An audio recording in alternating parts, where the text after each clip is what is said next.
Hello बच्चों, first class. आज हम पढ़ने वाले हैं इलेक्ट्रिक डाइपोल, जो कि छूट गया है अपने फर्स्ट टॉपिक में से।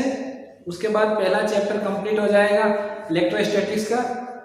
तो क्लास 12 के बच्चे रेडी हो जाएं कॉपी और पेन लेकर, और हम शुरू करते हैं electric dipole. Students, electric dipole होता क्या है? सबसे पहले हम देखते हैं what is electric dipole. Electric dipole definition लिख लें।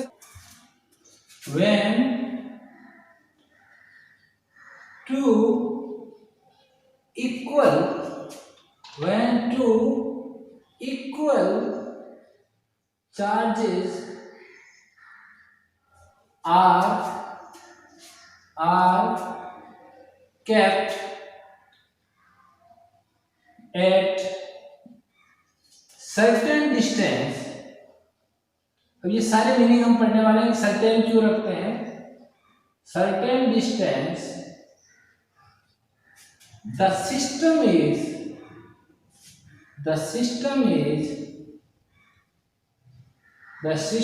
is electric dipole।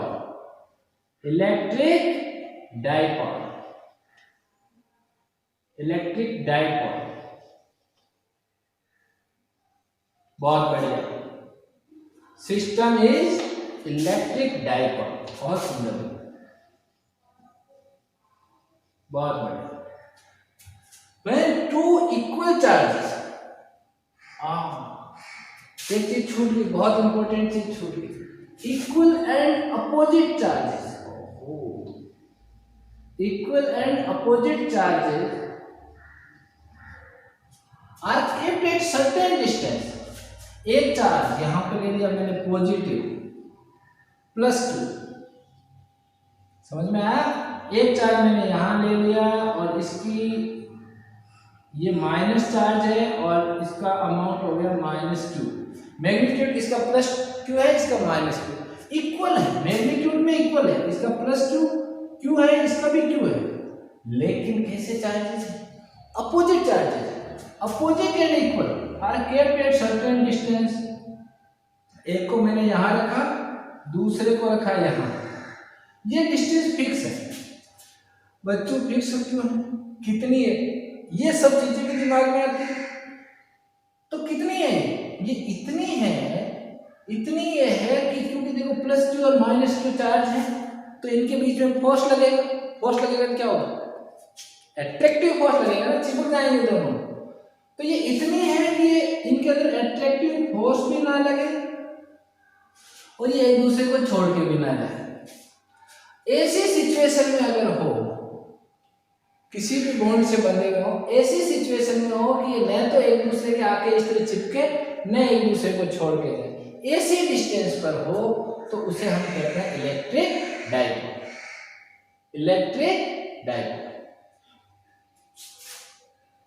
अब देखो बच्चों, ये इलेक्ट्रिक डाइपोल का सिस्टम हो गया। इसके अंदर एक इंपॉर्टेंट टर्म और होती है जिसको हमें समझना बहुत जरूरी है। It is very important. वो है डाइपोल मूवमेंट। वो क्या है? Dipole movement. इसको डिनोट करते हैं P से। किससे डिनोट करते हैं? P से। समझ में आया? ये क्या होता है? पहली चीज तो बता दूं कि ये जो डाइपोल मूवमेंट है, ये सिंपल सा है। It is equal to charge. Dipole के लिए जो चार्ज हम काम में ले रहे हैं, वो यहाँ कितना चार्ज काम ले रहे हैं? Q इस साइड में, Q इस साइड में, Q ही तो ले रहे हैं। तो चार्ज कितना है? Q multiplied by distance between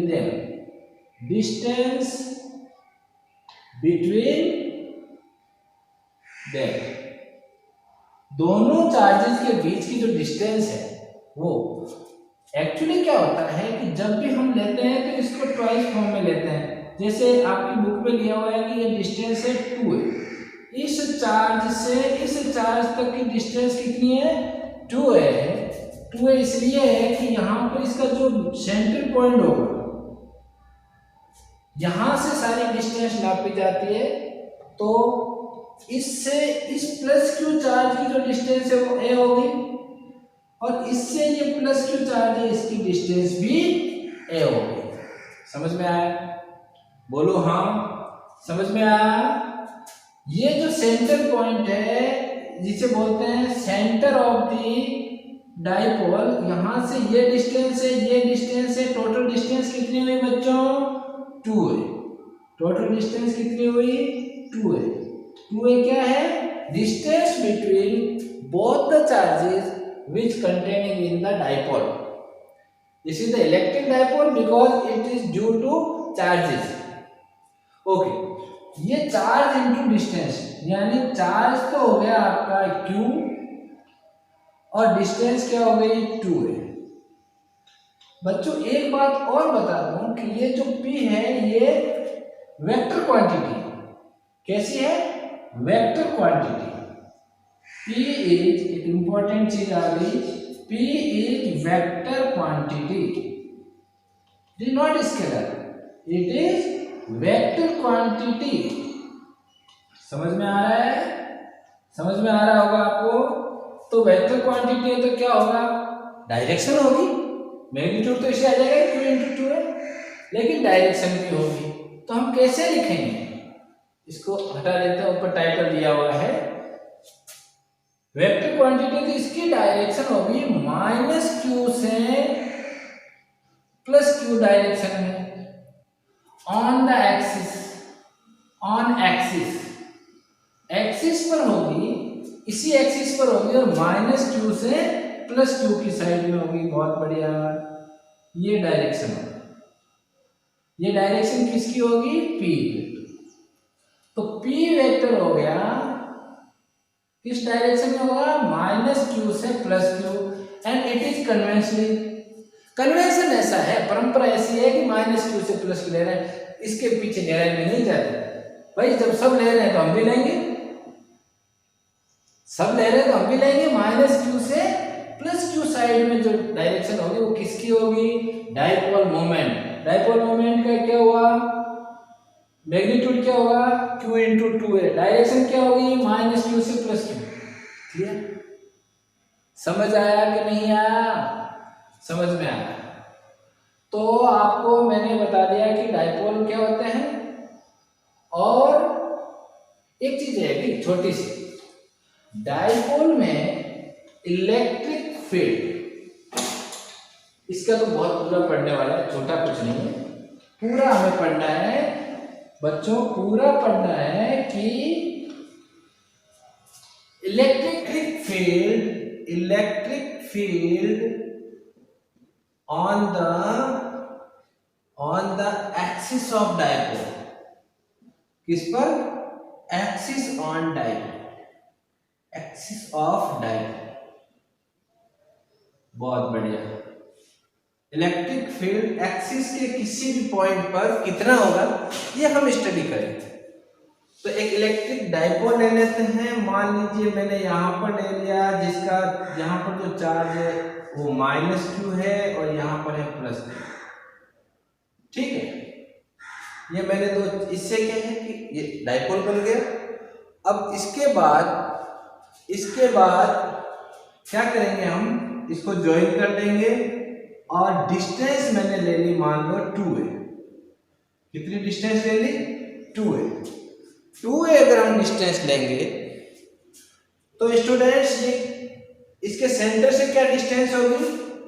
जो ये सेंटर ऑफ, ये क्या हो गया यहाँ पर? ये सेंटर है इस डाइपोल का, बिल्कुल सेंटर है।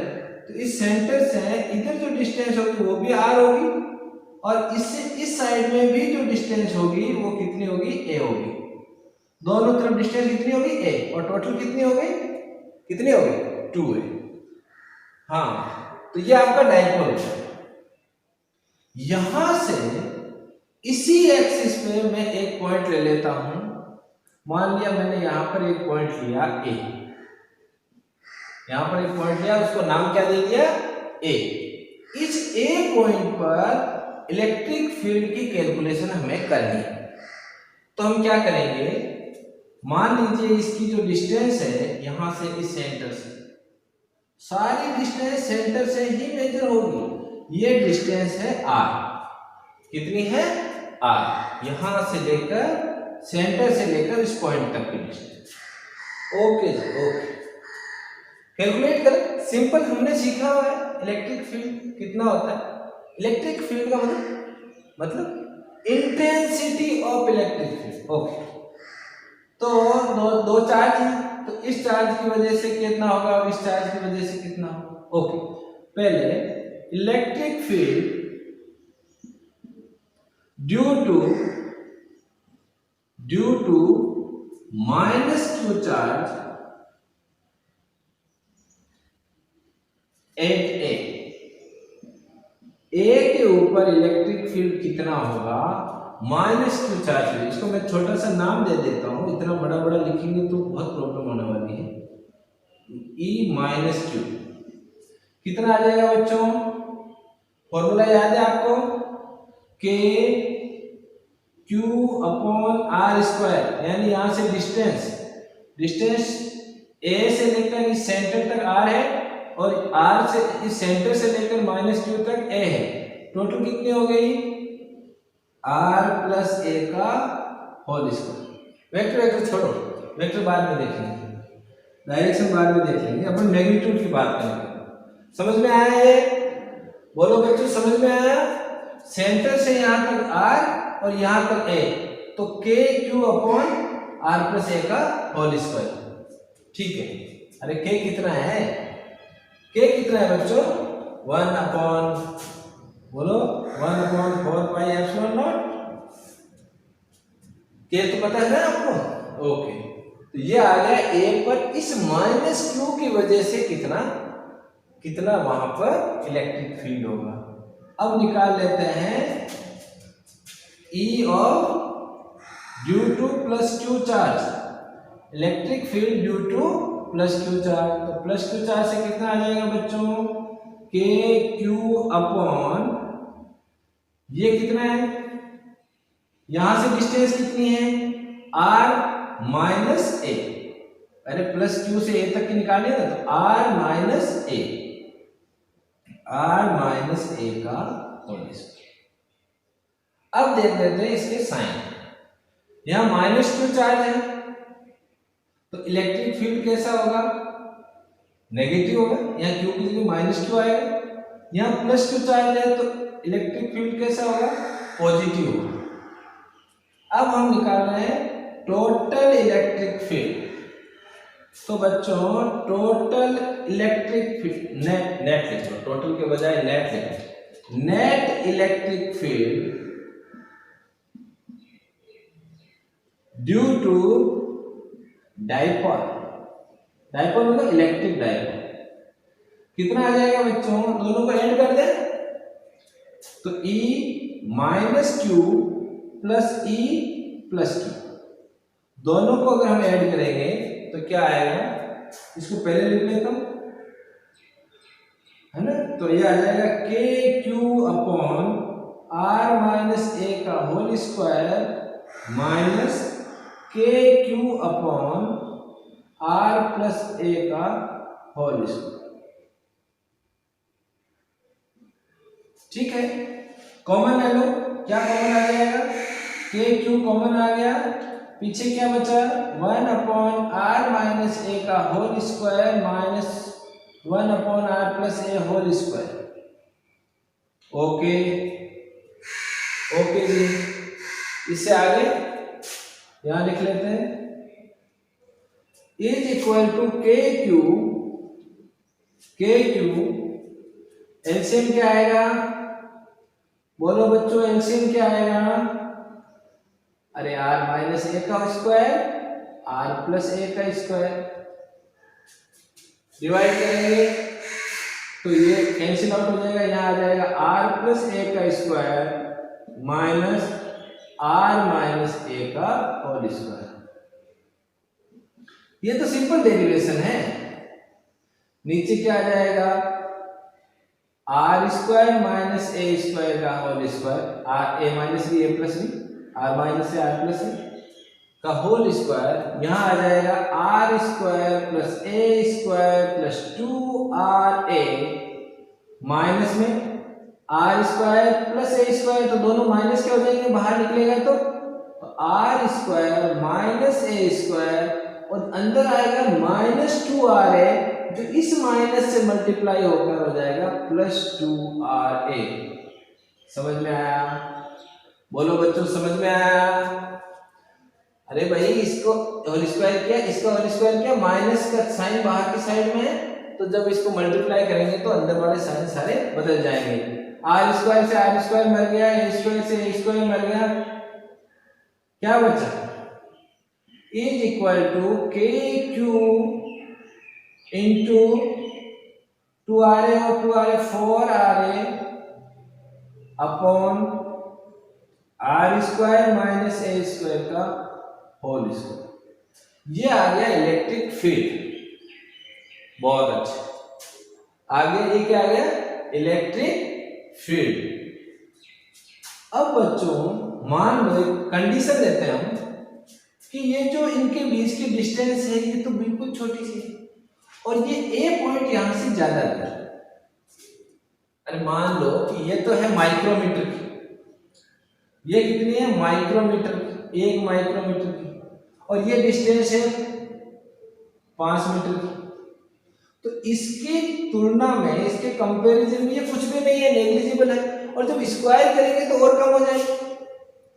यानी if R is greater than A, then the term R square minus A square is almost equal to R square. बहुत बड़ी, आर बहुत बड़ी है, ये बहुत बड़ी लेंथ है, इसकी वजह कंपैरिजन में, तो इसका मतलब इसका स्क्वायर करेंगे तो और ज्यादा डिफरेंस बढ़ेगा, यानी ये ऑलमोस्ट इक्वल हो जाएगा आर स्क्वायर के। तो मैं इसकी जगह ये लिख देता हूं KQ into 4RA upon R square, और इसका स्क्वायर करेंगे तो यहाँ आ जाएगा R⁴। एक आर कैंसिल आउट हो गया और क्या बच गया यहाँ पर R3।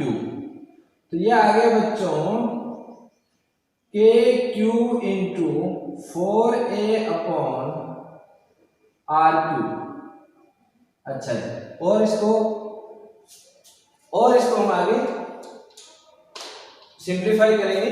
एक बार ये इतना लिख लो, साफ कर देता हूं, इसको साफ कर देता हूं। जिन्होंने नहीं लिखा है साथ में वीडियो को पॉज करें और फिर नोट्स लिख लें, उसके बाद आगे चलेंगे। चलो तो बच्चों समझ में आ रहा है यहां तक? जहां पर भी प्रॉब्लम होती है वीडियो को पॉज करो, बैक जाओ, दोबारा देखो, बिल्कुल समझ में आएगा 100%। इलेक्ट्रिक फील्ड जो होगा ए पे नेट, वो क्या आएगा यहां से 4KQ A अपॉन R3। ये आ गया, ठीक है। अब देखो, एक मिनट ले आओ, बंद करना पड़ेगा। हाँ तो बच्चों ये आ गया आपका electric field at A due to electric dipole, ठीक है। अब देखो बच्चों, ये जो E होगा टोटल ए पे, इसको हम कैसे मॉडिफाई कर सकते हैं? इसको हम क्या कर सकते हैं, जैसे ये जो है K, इसको यहां रख लेते हैं और इस 4 को तोड़ देते हैं, 2K, और यहां लिख लेते हैं Q इंटू 2A। यानी इस 4 को मैंने एक बार 2 यहां मल्टीप्लाई कर दिया, 2 यहां ले लिया अपॉन R3। अब ये जो टर्म है इसको हम जानते हैं, पढ़ा हुआ अपने वीडियो में हमने स्टार्टिंग में देखा था। क्या देखा था? ये क्या है, ये क्या है, ये डाइपोल मोमेंट है। क्या है? Dipole moment. और इसको किससे डिनोट करते हैं? P से। अच्छा जी, तो इलेक्ट्रिक जो फील्ड होगा ए पर वो क्या होगा, 2K, K को पूरा लिख देते हैं, अब लास्ट में आगे इतनी देर 1/4πε0, यहाँ आ जाएगा 2p, 2 और इसकी वैल्यू कितनी p/r³। ये एक बहुत बढ़िया फॉर्मूला बन गया। कहने का मतलब ये हुआ, इससे क्या क्या कंक्लूजन निकल रहे हैं कि जो इलेक्ट्रिक फील्ड है वो किस पर डिपेंड करता है।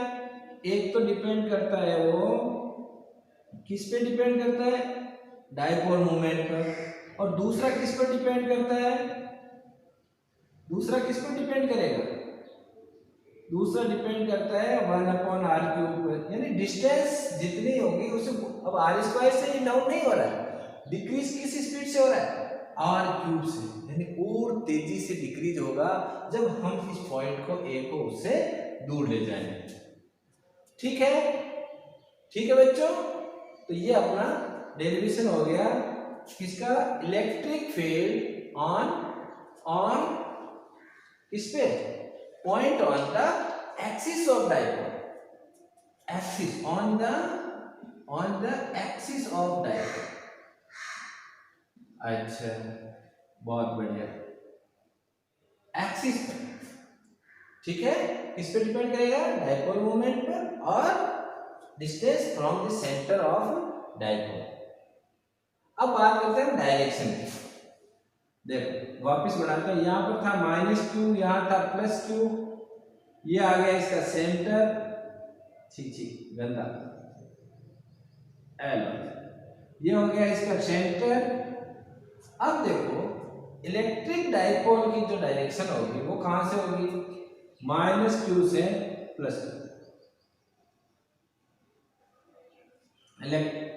ये जो डायपोल मोमेंट है, सॉरी p की जो डायरेक्शन होगी, जो डायपोल मोमेंट की डायरेक्शन होगी वो ये होगी -q से +q। और इलेक्ट्रिक फील्ड की डायरेक्शन क्या होगी बच्चों, इलेक्ट्रिक फील्ड की डायरेक्शन क्या होगी, +q से -q। तो ये उल्टी डायरेक्शन में यहाँ पर मोमेंट इनका जो होगा वो उल्टी डायरेक्शन में होगा। जो डायपोल मोमेंट होगा वो इस साइड में होगा -q से +q, और इलेक्ट्रिक फील्ड होगा वो +q से -q की साइड होगा। तो हमें डायरेक्शन इसकी पता होनी चाहिए। हो गया clear.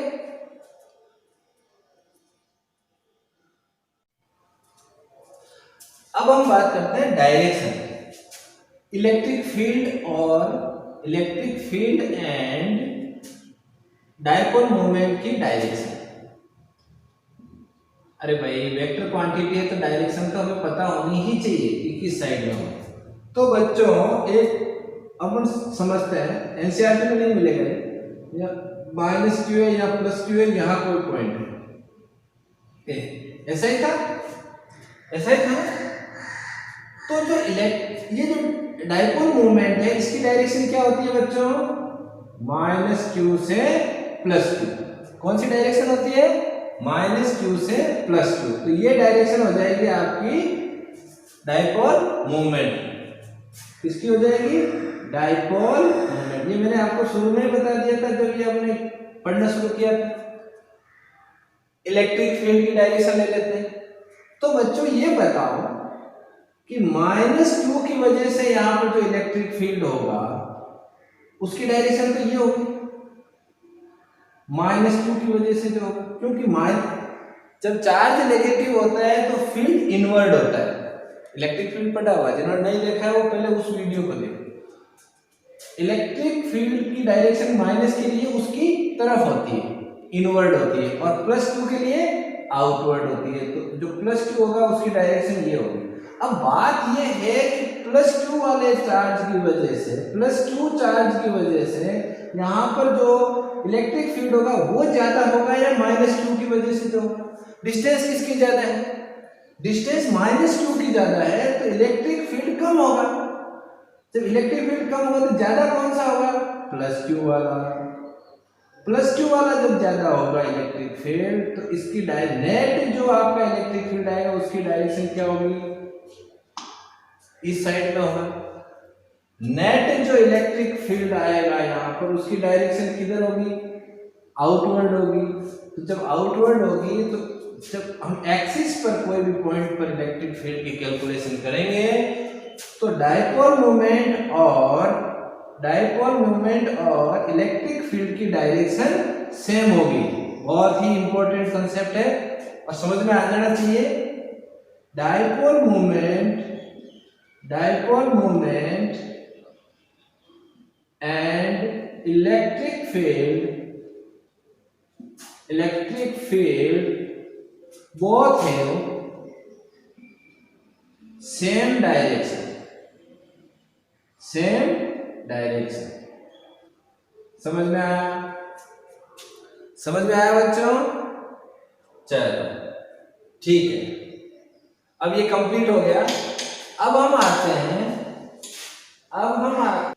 Electric field on a point on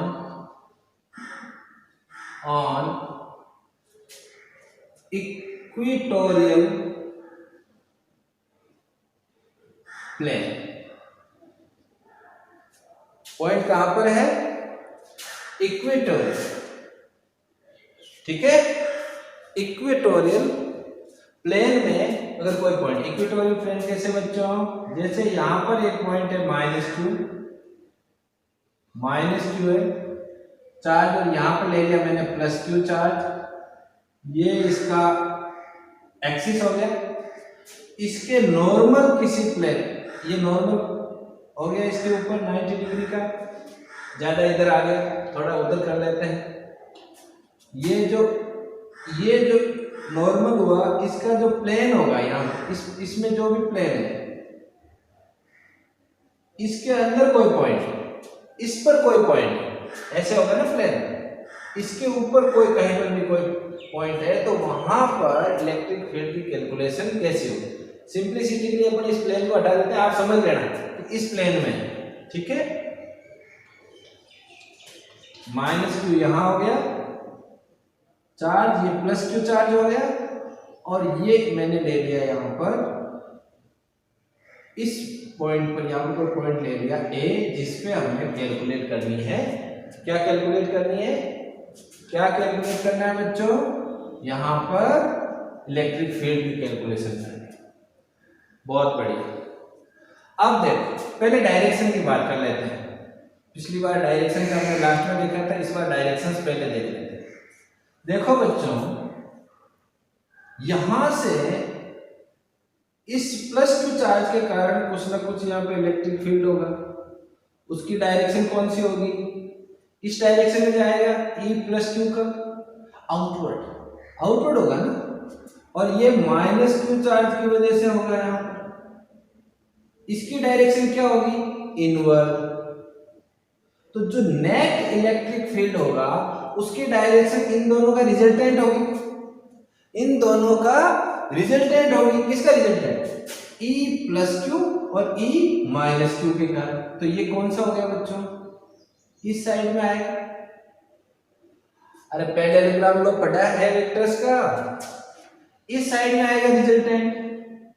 कहने का मतलब है जितने भी नॉर्मल कंपोनेंट होंगे इस साइड में, ऊपर की साइड में, नीचे की साइड में, वो सारे क्या हो जाएंगे? कैंसिल आउट हो जाएंगे, वो आपस में ही कैंसिल आउट हो जाएंगे। केवल ये कंपोनेंट बचेगा। कौन सा कंपोनेंट बचेगा? जो +q से -q की तरफ है, केवल एक ही कंपोनेंट बचेगा। तो कहने का मतलब हमें जो है वो केवल ये कंपोनेंट चेक करना है। अच्छा जी, लो जी, ये तो E+q हो गया और ये E-q हो गया, ये कंपोनेंट हमें चेक करना है। इस साइड में होगा इलेक्ट्रिक फील्ड, यानी जो इलेक्ट्रिक फील्ड की डायरेक्शन होगी, नेट इलेक्ट्रिक फील्ड A पर जो होगा उसकी डायरेक्शन क्या होगी? +q to -q। बहुत बढ़िया, इस साइड में आएगा। और जो आपका डायपोल मूवमेंट होता है इसकी डायरेक्शन क्या होगी बच्चों? ये तो हमेशा ही -q to +q, यानी इस बार जो आपको डायपोल मूवमेंट और इलेक्ट्रिक फील्ड मिलेंगे वो अपोजिट डायरेक्शन में मिलेंगे। इलेक्ट्रिक फील्ड इस डायरेक्शन में और डायपोल मूवमेंट इस साइड। समझ में आया? इसकी डायरेक्शन क्या होगी? ये होगी, और इलेक्ट्रिक फील्ड की डायरेक्शन क्या होगी? इस साइड, अपोजिट डायरेक्शन में होंगे। इसीलिए जब हम नेट इलेक्ट्रिक फील्ड की बात करेंगे, नेट इलेक्ट्रिक फील्ड कितना होगा, तो हम क्या बात करेंगे, इसको कैसे लेंगे, E-2 की वजह से और E+2 की वजह से, इन दोनों को लेते हुए चिन्ह लगाएंगे माइनस का। चिन्ह माइनस का क्यों लगाएंगे बच्चों, अरे भाई अपोजिट डायरेक्शन में है ना P और ये दोनों अपोजिट डायरेक्शन है, तो P के टर्म में लेंगे तो अपने को चिन्ह माइनस का लगाना पड़ेगा। साथ ही इसका जो हमें ये कंपोनेंट लेना है, मान लो ये एंगल थीटा है तो ये भी थीटा होगा, दोनों बिल्कुल अपन ने इसको लिया मीडियन पे, तो ये जो कंपोनेंट होगा ये कितना होगा, दोनों cos थीटा, क्या होगा cos थीटा। अगर हम नॉर्मल कंपोनेंट लेते तो कौन सा लेते हैं, sin थीटा, लेकिन ये इस सॉरी तो इसके ऊपर क्या होगा, तो क्या लेंगे इसमें कंपोनेंट cos थीटा, क्योंकि नॉर्मल कंपोनेंट तो कैंसिल आउट हो गया भाई,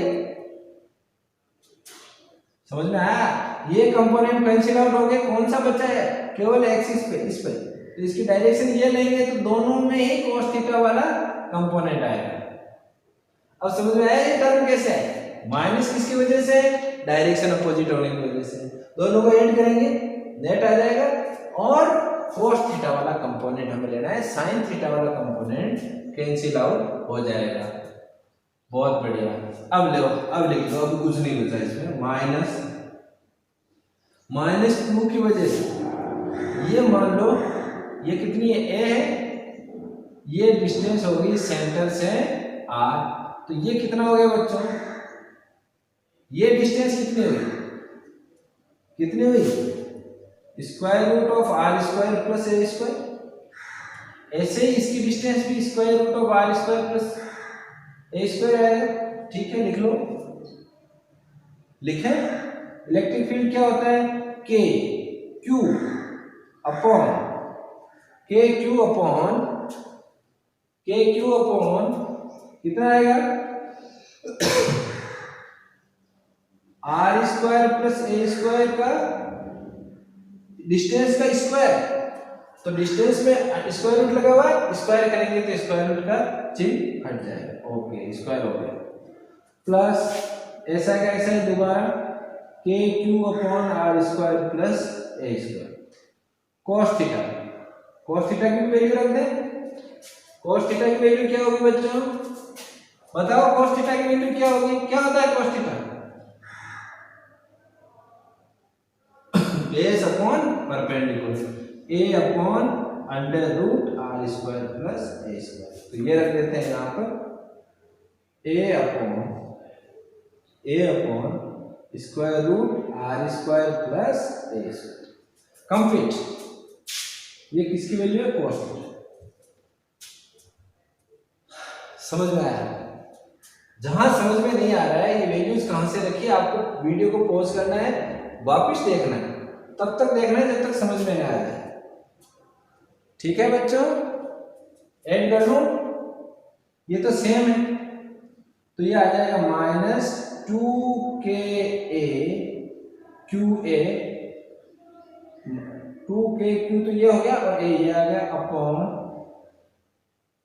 ये आर स्क्वायर प्लस ए स्क्वायर तो अंदर हो गया, और बाहर से 1/2 आएगी, इसकी जो पावर आएगी, तो 1 + 1/2 कितनी होगी, अरे 1 + आधा 1.5 हो गया ना, ये आ गई साहब आपका नेट इलेक्ट्रिक फील्ड, समझ में आया। अगर इसको हम उस रूप में लिखें डायपोल मोमेंट के हिसाब से, तो ये क्या होगा, -2 को छोड़ दो, 2 को उसके साथ ले लेते हैं, a के साथ, -kq × 2a अपॉन, ये 2 को मैं इस a के साथ ले गया, नीचे आ गया आर स्क्वायर प्लस ए स्क्वायर की पावर 3/2, तो ये क्या हो गया, ये हो गया बच्चों -kp, p क्या होता है, सर बार बार क्यों पूछ रहे, बिल्कुल बच्चों इसको जब तक एकदम क्लियर नहीं हो जाए, p क्या हो गया, डायपोल मोमेंट, आधे डाल लो, ये लो, ये हो गया, डायरेक्शन क्या होगी, दोनों की अपोजिट होगी, क्लियर। फिर वो कंडीशन ले लेते हैं, if r is greater then a, then r square plus a square is also almost equal to r square. Then it implies that net electric field will be equal to minus k, की value रख दूं 1/4 pi epsilon naught p अपॉन r to the power क्या हो गया, ये r square हो गया, स्क्वायर से एक कैंसिल आउट हो गई r क्यूब। ये हो गया भाई आपका net electric field due to dipole of plus Q charge. कहां पर हो गया ये, electric field on a point on the equilateral plane, इस प्लेन पे किसी भी पॉइंट।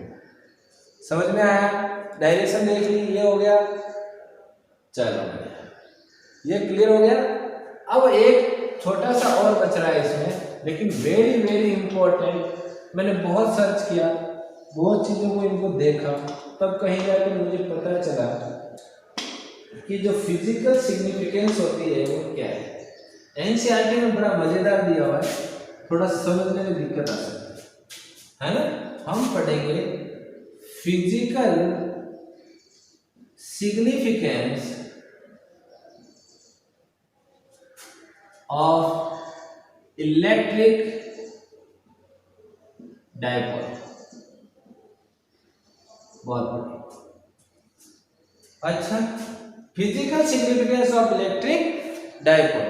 इलेक्ट्रिक डाइपोल की जरूरत क्या है, तो बच्चों जो मॉलिक्यूल्स होते हैं, क्या मॉलिक्यूल्स जो होते हैं उसमें हम क्या करते हैं बच्चों, इस तरह के होते हैं, दो तरह के होते हैं, एक होते हैं पोलर, एक होते हैं non polar. Non polar chemistry में आपने पढ़ा होगा।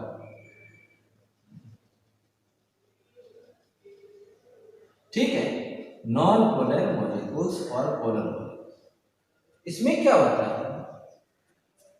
जैसे आपने देखा होगा, इसको एक नए तरीके से समझने की जरूरत है, तो मैं पहले पोलर का आपको समझा देता हूँ। पोलर मॉलिक्यूल्स कैसे होते हैं, आप लोग जानते हो कि किसी भी एटम में न्यूक्लियस में पॉजिटिव चार्ज होते हैं और बाहर की साइड में इलेक्ट्रॉन यानी नेगेटिव चार्ज यहाँ पर ऐसे मोशन करते हैं, रोटेट करते हैं। ठीक है, ये हो गया आपका नेगेटिव चार्ज, ये हो गया पॉजिटिव चार्ज। पोलर मॉलिक्यूल किसे बोलते हैं, जब इन दोनों के अंदर इस तरह का डिफरेंस आ जाए, इनकी जो सिमेट्रिकल अरेंजमेंट है इसमें ऐसा डिफरेंस आ जाए कि इनके सेंटर्स जो है दोनों चार्ज के वो नॉट कोइंसाइड। नॉट कोइंसाइड का मतलब कोइंसाइड ना हो। ठीक है, ये इनके सेंटर्स जो है वो कोइंसाइड ना हो, तो उसको हम क्या बोलेंगे, पोलर। अगर कोइंसाइड नहीं है तो क्या होगा बच्चों, इनकी वजह से यहाँ पर एक इलेक्ट्रिक जो डाइपोल मूवमेंट क्रिएट ऐसा हो जाएगा, प्लस और माइनस। इनके अंदर क्या होगा, एक डाइपोल मूवमेंट पैदा हो जाएगा, किसकी वजह से, इनके अरेंजमेंट की वजह से। तो जो डाइपोल मूवमेंट पैदा होगा उसकी डायरेक्शन मान लो ये प्लस, माइनस से प्लस की तरफ होता है ना, तो ये इस तरह का डाइपोल मूवमेंट यहाँ पर पैदा हो जाएगा। अरे भाई, फिजिकल सिग्निफिकेंस का मतलब है कि रियल जो अपने एक्टिविटीज होती है उसमें इसका क्या यूज है, तो यूज वही हम समझ रहे हैं। वो क्या है, -q से प्लस की तरफ क्या हो जाएगा, इसका डाइपोल मूवमेंट। किससे डिनोट करते हैं बच्चों, p से। इसकी डायरेक्शन ये हो जाएगी। लेकिन जब हम इसका एक पीस लेंगे, यानी इसको अगर हम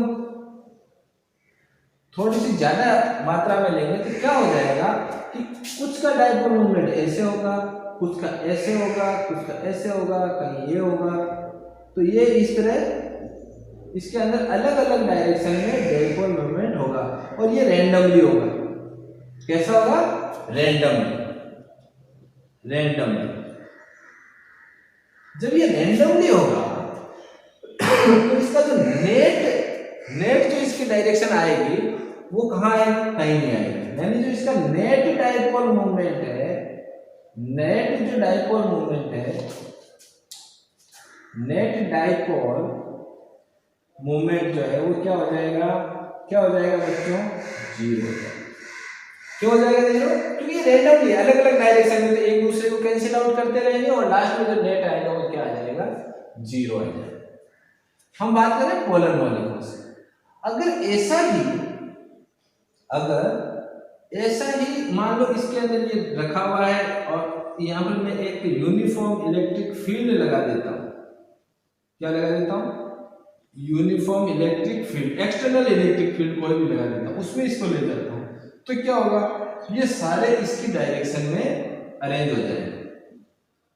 सारे क्या होंगे, इसकी डायरेक्शन में अरेंज हो जाएंगे और इसके अंदर जो डाइपोल मूवमेंट है वो अब पैदा हो जाएगा। तो electric dipole movement is produced only in the presence of external electric field. Without external electric field, the net dipole moment is zero due to randomly arrangements. Whether although we have a dipole moment in a particular atom, but when the arrangement of all the atoms are such that the net dipole moment is zero. समझ में आया? अरे भाई पहले होगा, एक में individual में तो होगा, लेकिन जब उसका अरेंजमेंट होगा तो नहीं होगा। तो क्यों नहीं होगा? क्योंकि उनकी रैंडमली एक दूसरे को कैंसिल आउट कर देंगे। लेकिन जब एक्सटर्नल अपन उसके अंदर इलेक्ट्रिक फील्ड लगाएंगे तो एक वो इस तरह अरेंज होंगे कि उनका डाइपोल मूवमेंट पैदा हो जाएगा। कब पैदा होगा? जब एक्सटर्नल इलेक्ट्रिक फील्ड हो। किसकी बात की हमने? किसकी बात की बच्चों? हमने बात की पोलर। अब हम किसकी बात करेंगे? अब हम बात करेंगे कि चैनल को सब्सक्राइब कर लें। चैनल को जिन्होंने सब्सक्राइब नहीं किया वो सब्सक्राइब कर लें, और जिन्होंने अभी तक देखा नहीं है पूरे वीडियोस देखें। नॉन पोलर मॉलिक्यूल्स कहाँ चले गए? नॉन पोलर में क्या होता है बच्चों कि जो न्यूक्लियस में पॉजिटिव चार्ज और बाहर की साइड में जो नेगेटिव चार्ज है इनके सेंटर्स कोइंसाइड हो जाते हैं। ठीक है, कोइंसाइड होने से क्या होगा कि इनका जो ये अरेंजमेंट होगा ये पोलराइज नहीं होगा। पोलराइज नहीं होगा, नहीं होने की वजह से इसका यहाँ पर जो P है जिसको हम डाइपोल मोमेंट कह रहे हैं वो कितना होगा? जीरो होगा। जब ये इंडिविजुअल जो मॉलिक्यूल है इसका ही जीरो होगा, तो इसका जब हम अरेंजमेंट करेंगे किसी पीस में तो पहले से ही नहीं, तो इसके अंदर जितने भी होंगे उनका क्या होगा? डाइपोल मोमेंट होगा ही नहीं।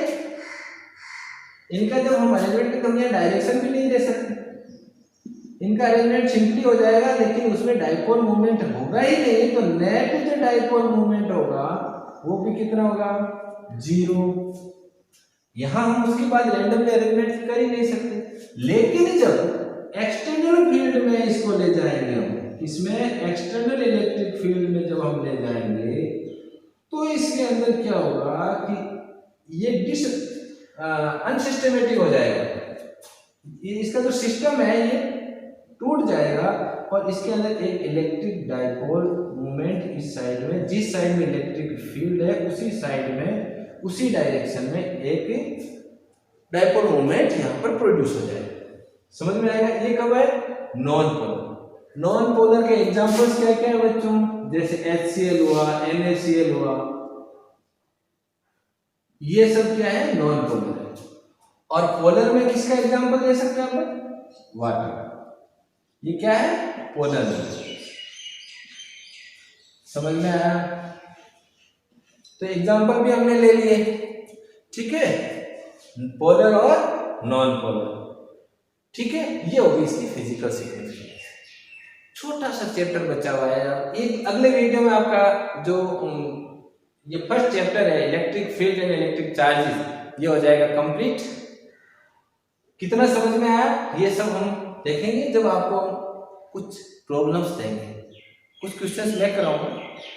थ्योरी लगभग कंप्लीट हो जाएगी। उसके बाद अगर आपकी रिक्वायरमेंट हो तो आप मुझे कमेंट करो, मैं आपको न्यूमेरिकल्स भी करके बताऊंगा, जिससे इस चैप्टर में एकदम आपको परफेक्शन आ जाए।